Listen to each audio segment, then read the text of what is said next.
Okay, so I want to take a few moments and I want to go over the bank reconciliation again. Some of you were out when we did it, and I think some of you are going to need a refresher on it. So remember, at the end of the month, the bank is going to send you a statement, and on that statement are going to be some things that you didn't know happened, and you're going to need to update your ledger account to reflect them. And also, there are going to be things missing from the bank statement that you knew happened, but the bank didn't know happened yet. So one of the examples of something that you knew happened that the bank didn't know about is what's called a deposit in transit. This means that you made a deposit and the bank didn't have record of it before they drew up your statement. So suppose your statement was produced on October 31st, you made your deposit on October 30th, that deposit is not going to show up on the bank statement because it takes a couple days for the deposit to go through. Another thing that's going to be missing from your bank statement are the outstanding checks. Remember, outstanding checks are ones that you write, you give to someone, and they haven't cashed yet. So in your ledger, you've accounted for those checks and you've taken them out of your balance. But on your bank statement, the bank has no record of those checks coming out.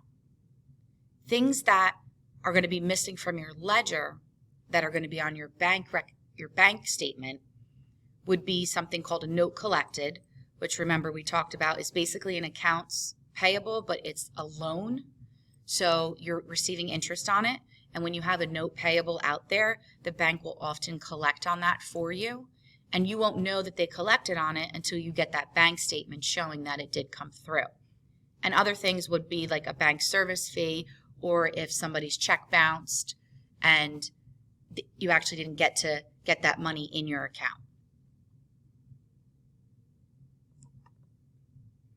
Now there are journal entries that go along with the bank rec. We have not gone over them yet. I will create a separate video of those journal entries for you. So this is the example we did in class. I'm just going to go over it again very quickly just for those that were out and for those that might need a refresher for when you're working on it on your own. We get our bank statement and we see that the balance is $8,966. We look at our ledger and we see that our balance is $8,330.50.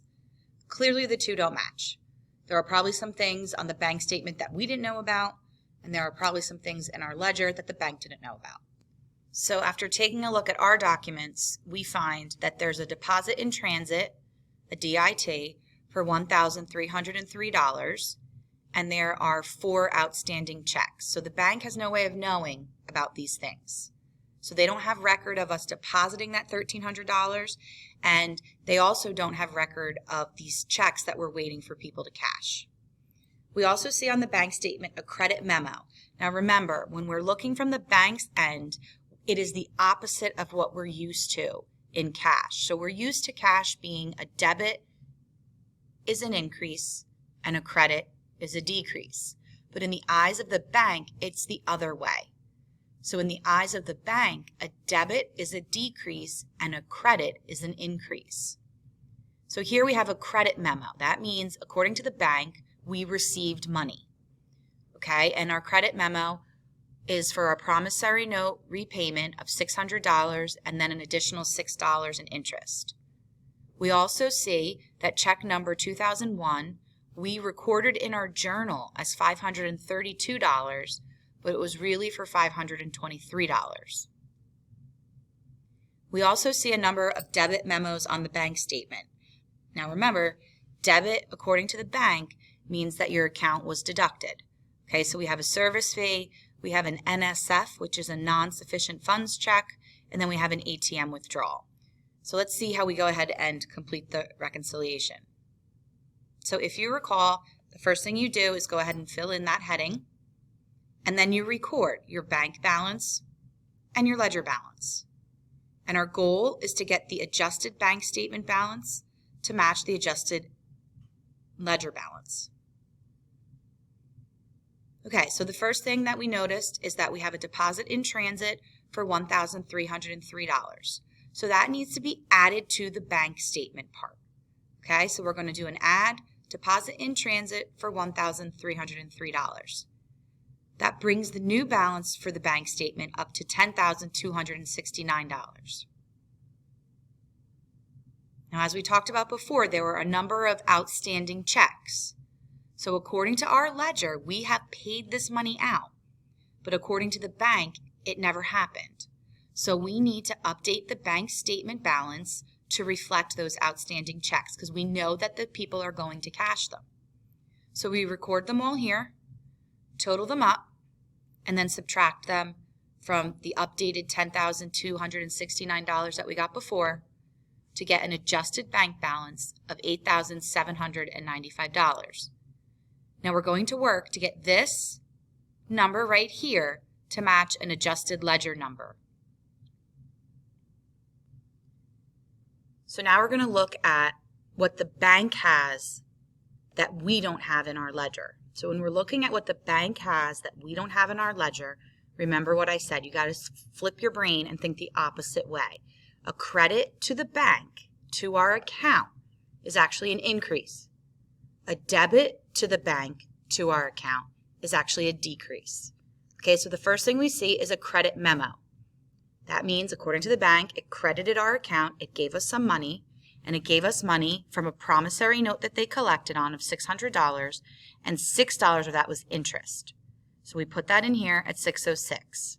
That $6 in interest is going to become important when we do the journal entry. We also say that check number 2001 mistakenly recorded in our journal as $532. So what this means is that we debited the cash account. We deducted from our cash account $9 more than was actually taken out of the account because the correct amount was for $523. So what we need to do is put that $9 back in. So that's why we're adding it back to our ledger balance.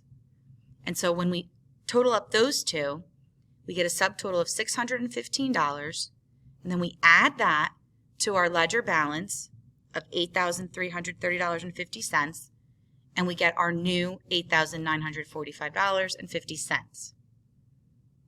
We then have a number of debit memos. Remember, the debit memos on the bank statement are deductions from our account. According to the bank, they debited our account. The first thing they did was they did a collection service charge of $5.50. So that's over here. There was an NSF check from D.M. Scott for $125. So what happened with this was we got a check from Mr. Scott. We put it in the bank. We added it to our ledger. When the bank went to cash it, it bounced. So we have to take that money out because it's not really there. Okay, they weren't able to deposit that $125 because Mr. Scott didn't have it in his account. Okay, and then we also see that there was an ATM withdrawal that wasn't recorded for $20. So when we add all those up, we get $150.50. We deduct it from our $8,945.50, and we get $8,795, which, as you recall, they equal each other. Okay, so that's the goal. When you're working on a bank reconciliation, you've got to get these two numbers to equal. If they don't equal, you need to take a look at what you did wrong. The first place you really want to look is, what did the bank know about that you didn't? That's probably where things are probably, you're going to make your biggest mistakes, because that's when you have to think like the bank and you have to think opposite, and that can be a little confusing.